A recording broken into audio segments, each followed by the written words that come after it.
It's been almost 37 years to the day that I graduated from UT. I remember a lot of things about that day. I remember I had a throbbing headache from a party the night before.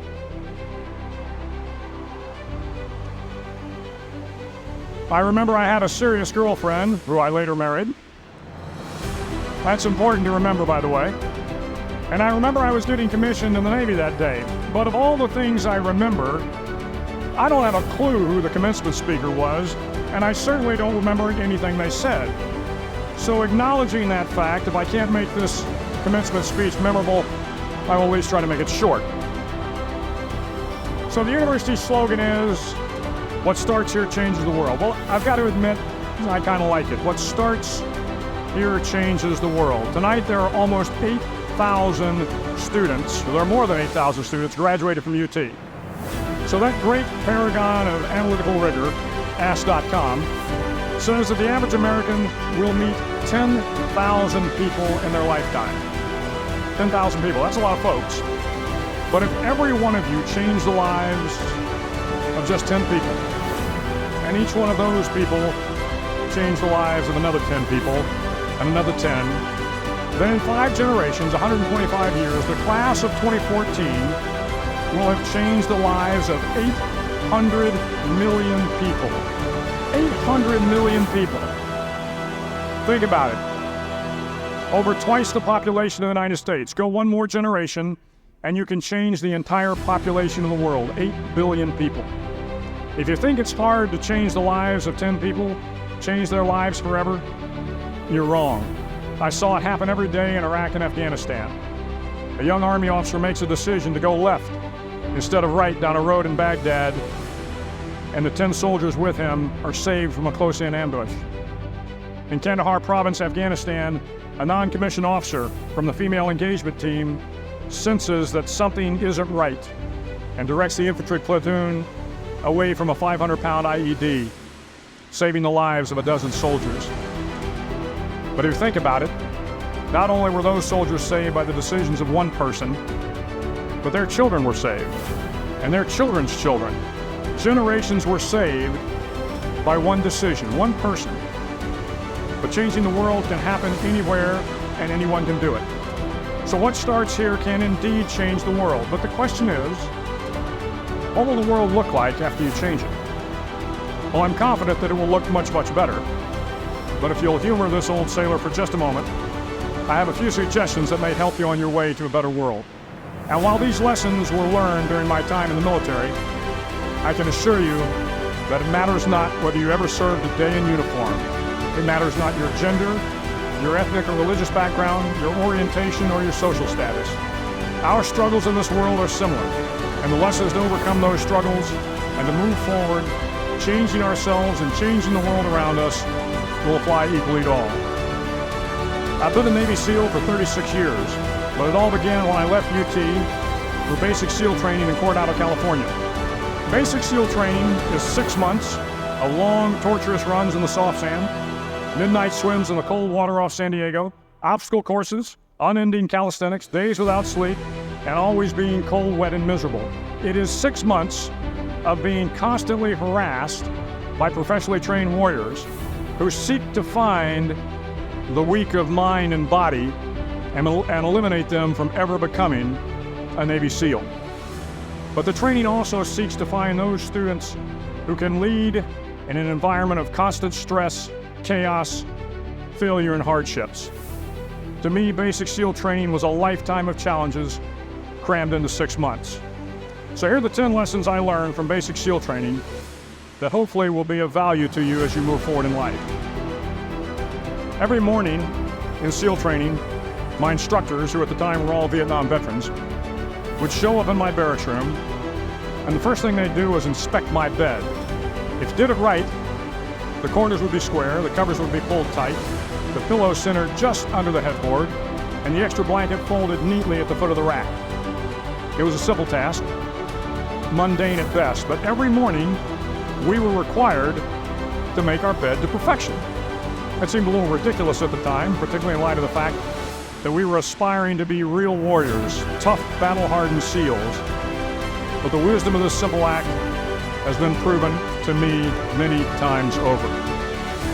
If you make your bed every morning, you will have accomplished the first task of the day.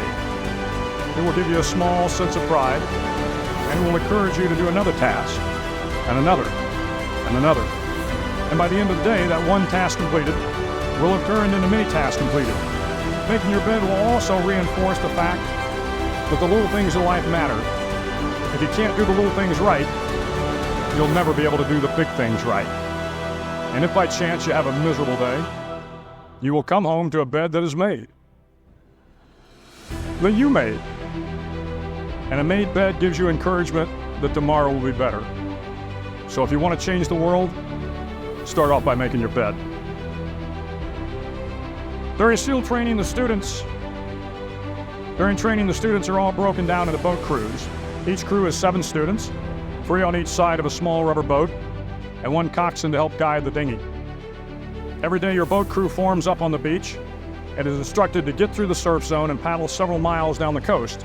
In the winter, the surf off San Diego can get to be 8 to 10 feet high, and it is exceedingly difficult to paddle through the plunging surf unless everyone digs in.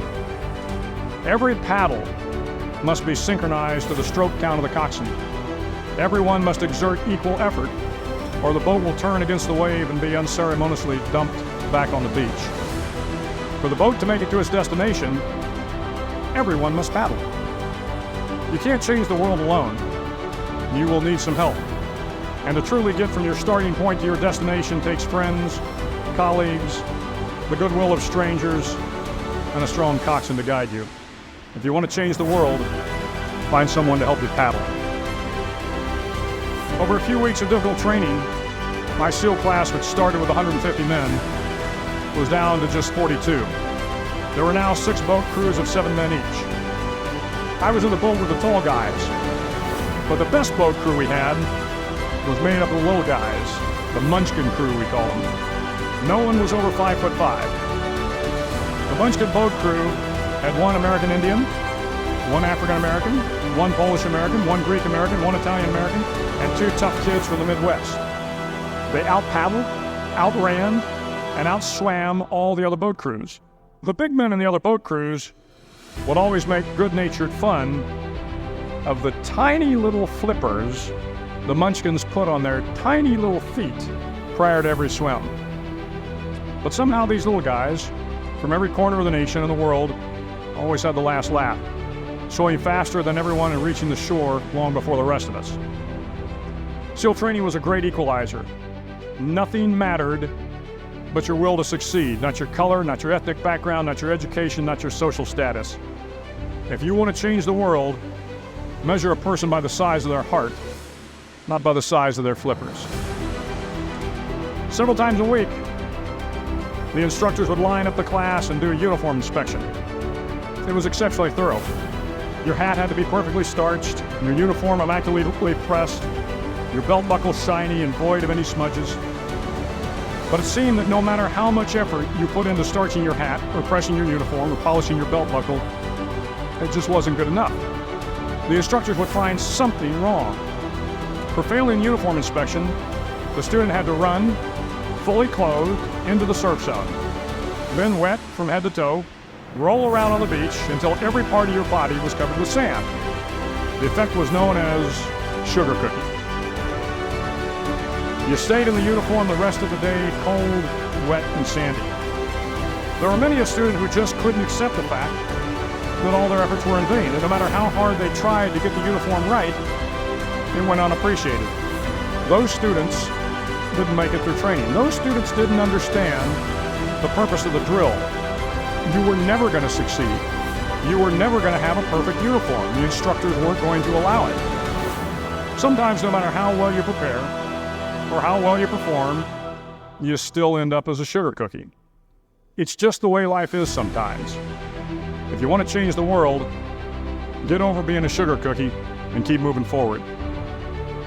Every day during training, you were challenged with multiple physical events: long runs, long swims, obstacle courses, hours of calisthenics, something designed to test your mettle. Every event had standards, times you had to meet. If you failed to meet those times, those standards, your name was posted on a list, And at the end of the day, those on the list were invited to a circus. A circus was 2 hours of additional calisthenics, designed to wear you down, to break your spirit, to force you to quit. No one wanted a circus. A circus meant that for that day, you didn't measure up. A circus meant more fatigue, and more fatigue meant that the following day would be more difficult, and more circuses were likely. But at some time during SEAL training, everyone made the circus list. But an interesting thing happened to those who were constantly on the list. Over time, those students who did 2 hours of extra calisthenics got stronger and stronger. The pain of the circuses built inner strength and physical resiliency. Life is filled with circuses. You will fail. You will likely fail often. It will be painful. It will be discouraging. At times, it will test you to your very core. But if you want to change the world, don't be afraid of the circuses. At least twice a week, the trainees were required to run the obstacle course. The obstacle course contained 25 obstacles, including a 10-foot wall, a 30-foot cargo net, a barbed wire crawl, to name a few. But the most challenging obstacle was the slide for life. It had a 3-level, 30-foot tower at one end and a 1-level tower at the other. In between was a 200-foot-long rope. You had to climb the 3-tiered tower, and once at the top, you grabbed the rope, swung underneath the rope, and pulled yourself hand over hand until you got to the other end. The record for the obstacle course had stood for years when my class began in 1977. The record seemed unbeatable, until one day a student decided to go down the slide for life head first. Instead of swinging his body underneath the rope and inching his way down, he bravely mounted the top of the rope and thrust himself forward. It was a dangerous move, seemingly foolish and fraught with risk. Failure could mean injury and being dropped from the course. Without hesitation, the student slid down the rope perilously fast. Instead of several minutes, it only took him half that time. And by the end of the course, he had broken the record. If you want to change the world, sometimes you have to slide down the obstacles head first. During the land warfare phase of training, the students are flown out to San Clemente Island, which lies off the coast of San Diego. The waters off San Clemente are a breeding ground for the great white sharks. To pass SEAL training, there are a series of long swims that must be completed. One is the night swim. Before the swim, the instructors joyfully brief the students on all the species of sharks that inhabit the waters off San Clemente. They assure you, however, that no student has ever been eaten by a shark, at least not that they can remember. But you were also taught that if a shark begins to circle your position, stand your ground. Do not swim away. Do not act afraid. And if the shark, hungry for a midnight snack, darts towards you, then summons up all your strength and punch him in the snout, and you will turn and swim away. There are a lot of sharks in the world. If you hope to complete the swim, you will have to deal with them. So if you want to change the world, don't back down from the sharks. As Navy SEALs, one of our jobs is to conduct underwater attacks against enemy shipping. We practice this technique extensively during training. The ship attack mission is where a pair of SEAL divers is dropped off outside an enemy harbor and then swims well over 2 miles underwater, using nothing but a depth gauge and a compass to get to the target.